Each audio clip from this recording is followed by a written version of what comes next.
ഈ സെക്ഷനിൽ എന്ന് പറഞ്ഞാൽ പഠിക്കാൻ പോകുന്ന യൂണിയൻ എന്താണെന്ന്. അപ്പോൾ യൂണിയൻ എന്ന് പറഞ്ഞാൽ യൂണിയനും സ്ട്രക്ചറും തമ്മിലുള്ള മെയിൻ ഡിഫറൻസ് എന്താണ്? അപ്പോൾ സ്ട്രക്ചർ എന്ന് പറഞ്ഞാൽ സ്ട്രക്ചർ എന്നുള്ള കീവേഡ് ആയിരിക്കും യൂസ് ചെയ്യുന്നത്. യൂണിയൻ എന്നുള്ളതിന് യൂണിയൻ എന്നായിരിക്കും. പിന്നെ എന്ന് പറഞ്ഞു കഴിഞ്ഞാൽ സ്ട്രക്ചറിന്റെ സൈസ് എന്താണ്? സ്ട്രക്ചറിന്റെ സൈസ് എന്ന് പറഞ്ഞാൽ ഈ ഇൻഡിവിജ്വൽ മെമ്പേഴ്സിന്റെ ഒക്കെ സം ആയിരിക്കും. അതായത് നമ്മൾ സ്ട്രക്ചർ പാഡിംഗ് എന്നുള്ള കൺസെപ്റ്റ് ഒഴിവാക്കണമെങ്കിൽ ഈ ഇൻഡിവിജ്വൽ മെമ്പേഴ്സിന്റെ സം ആയിരിക്കും.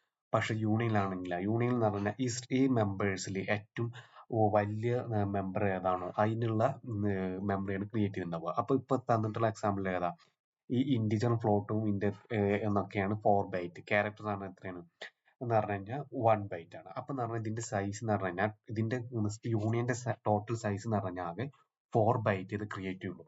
ഒരു 4 ബൈറ്റ് ആണ് ഈ 4 വേരിയബിൾസ് എന്ന് പറഞ്ഞു കഴിഞ്ഞാൽ അല്ലെങ്കിൽ 4 ഡാറ്റ ടൈപ്സ് എന്ന് പറഞ്ഞു കഴിഞ്ഞാൽ നമ്മൾ എന്ത് ചെയ്യുന്നു ഷെയർ ചെയ്യുന്നത്. നമുക്ക് എന്ന് പറഞ്ഞാൽ നമുക്ക് സൈസ് പ്രിന്റ് ഓഫ് വെച്ചിട്ട് നോക്കാം. Okay, print of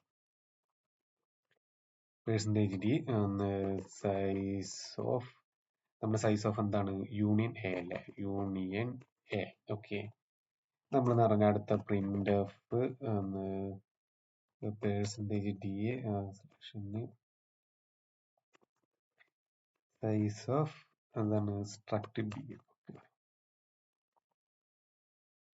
struct B. Okay, ഇവിടെ എന്താണ്? സ്ലാഷ്. ഓക്കെ,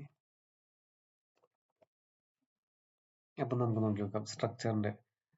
ഓക്കെ, ജെ എന്നുള്ളത് ഇതിൽ അറിയാം. ഓക്കെ, അപ്പൊ നമുക്ക് മനസ്സിലായി സ്ട്രക്ചറിന്റെ യൂണിയനിൽ ഇപ്പൊ എന്ന് പറഞ്ഞാൽ ഞാൻ ഇന്നും എഴുതി. ഇപ്പോ ഒന്ന് float D C C.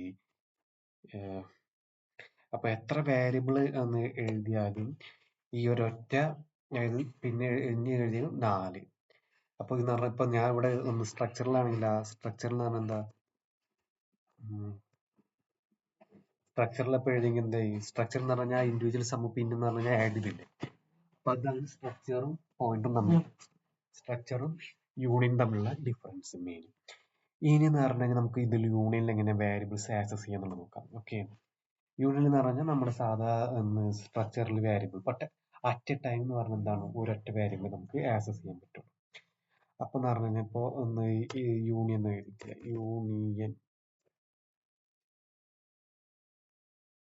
Union a equal to union a u. Okay, u dot A equal to 10 എന്ന് പറഞ്ഞാൽ യു എന്ന് എഴുതി u dot A equal to 10. Okay,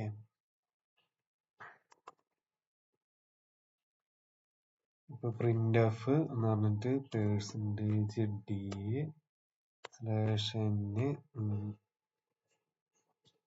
percentage d നമുക്ക് പറഞ്ഞു കഴിഞ്ഞാൽ പിന്നെന്താണ് ഇതിന്റെ വേരിയബിൾ എന്താണ്? U dot a. Okay, u dot a. ഇപ്പൊ എന്താണ്? യു ഡോട്ട് എ എന്നാണ് ഇതിന്റെ variable. Okay, u dot a എന്ന് പറഞ്ഞാൽ എന്തായി? 10 ആണ്. ഇനി എന്ന് പറഞ്ഞാൽ നമ്മളിപ്പോ എന്ന് പറഞ്ഞു കഴിഞ്ഞാൽ u dot d equal to എന്ന് പറഞ്ഞു കഴിഞ്ഞാൽ 97 കൊടുത്തു. ഓക്കെ, 97. എന്നിട്ട് എന്ന് പറഞ്ഞു കഴിഞ്ഞാൽ ഞാൻ കൊടുക്കാണ് ഒന്ന് പ്രിന്റ് എഫ്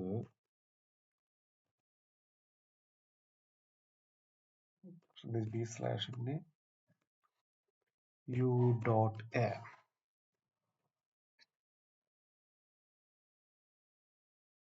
97.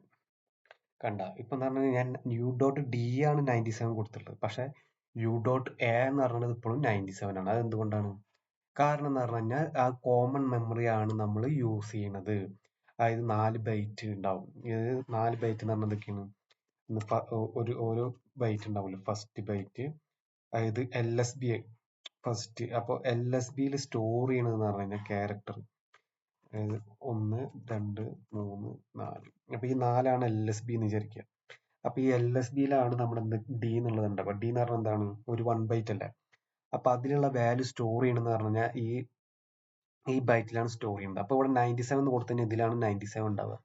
അപ്പൊ നമ്മൾ മുന്നേ കൊടുത്തുള്ള എന്തായിരുന്നു? 10 ആണ്. അപ്പൊ ഈ 10 എന്ന് പറയുന്നതും ഇതിലാണ് സ്റ്റോർ ചെയ്തിട്ടുണ്ടാവുക. അപ്പൊ 10 എന്ന് അവിടെ കൊടുത്തുകൊണ്ട് എന്തായി? ഈ 10 എന്നുള്ളതും ഈ 10ഉം ഇതും കൂടി ഓവർലാപ്പ് ആയിട്ട് എന്തായി നമുക്ക് എന്ന് പറഞ്ഞാൽ 97 കിട്ടുകയാണ്. അപ്പൊ 97 ആണ് പിന്നെ എന്ന് പറഞ്ഞാൽ രണ്ടാമത് എഴുതിയോണ്ട് എന്തായി 97 എന്നുള്ളതാണ് വരുന്നത്. ഓക്കെ, അതാണ് കാര്യം. ഇപ്പൊ എന്ന് പറഞ്ഞാൽ ഈ 97 പകരം എന്ന് പറഞ്ഞാൽ ഇപ്പൊ ഇവിടെ ഉള്ള വാല്യൂ ഡിഫറെന്റ് ആണെങ്കിൽ എന്തായിരിക്കും, അതായത് ഇവിടെ ഒക്കെ സ്റ്റോർ ചെയ്തിട്ടുണ്ടെങ്കിൽ എന്തായിരിക്കും നമുക്ക് വേറെ നമ്പർ ആയിരിക്കും കിട്ടുക. ഓക്കെ, അപ്പൊ ഇങ്ങനെയാണ് ഇത് എന്ന് പറഞ്ഞാൽ സ്റ്റോർ ചെയ്യുന്നത്. ഇനി എന്ന് പറഞ്ഞാൽ അരിത്തമെറ്റിക് പോയിന്റർ ആണെങ്കിൽ എന്തായിരിക്കും, പോയിന്റർ ആണെങ്കിൽ എന്ന് പറഞ്ഞു കഴിഞ്ഞാൽ നമ്മൾ നോർമൽ ആയിട്ട് തന്നെ ഒന്ന്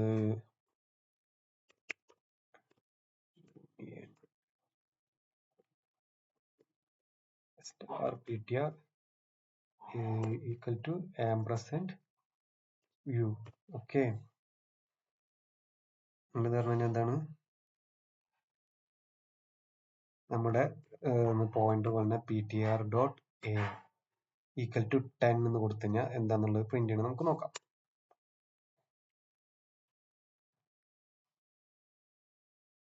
10 കണ്ട, അതായത് ഇവിടെ 10 എന്ന് പറഞ്ഞാൽ 100 ആണെങ്കിൽ കൊടുത്താ 100. ഇവിടെ ആണെങ്കിൽ എങ്ങനെ മാറ്റി എഴുതാം, ptr പോയിന്റ് ടു എ 100. അപ്പൊ നമ്മുടെ പറഞ്ഞു കഴിഞ്ഞാൽ യൂണിയൻ എന്താന്നുള്ളതും യൂണിയൻ ഡിഫറൻസ്, യൂണിയനും സ്ട്രക്ചറും തമ്മിലുള്ള ഡിഫറൻസും കഴിഞ്ഞു. അപ്പൊ ഇതാണ് സ്ട്രക്ചറും യൂണിയനും തമ്മിലുള്ള മെയിൻ ഡിഫറൻസ്. ഓക്കെ, അതെന്ന് പറഞ്ഞാൽ സ്ട്രക്ചറിന്റെ സൈസ് എന്ന് പറഞ്ഞാൽ ഇൻഡിവിജ്വൽ മെമ്പേഴ്സിന്റെ അഡീഷൻ ആയിരിക്കും. ഓക്കെ, യൂണിയൻ എന്ന് പറഞ്ഞു കഴിഞ്ഞാൽ അതിൽ ഏറ്റവും വലിയ ബിഗ്ഗസ്റ്റ് ഏതാണോ അതായിരിക്കും. എന്താണെന്ന് പറഞ്ഞപ്പോ ഡബിൾ സി എന്ന് എഴുതി കഴിഞ്ഞാൽ അപ്പൊ ഇതിന്റെ എന്തായിരിക്കും 8 എന്നുള്ളതായിട്ട് മാറും. കണ്ട, സൈസ് 8, കാരണം എന്ന് പറഞ്ഞാൽ ഡബിളിന്റെ സൈസ് 8 ആണ്. അപ്പൊ അതാണ് ഇനി അടുത്ത സെക്ഷൻ എന്ന് പറഞ്ഞാൽ അനോമിനൈസ് എന്ന് പറഞ്ഞിട്ടുള്ള യൂണിയനും സ്ട്രക്ചർ എന്താണെന്നുള്ളത് നമുക്ക് നോക്കാം. പിന്നെ നെക്സ്റ്റ് ആയിട്ട് യൂണിയനും നമുക്ക് നോക്കാം. ഓക്കെ.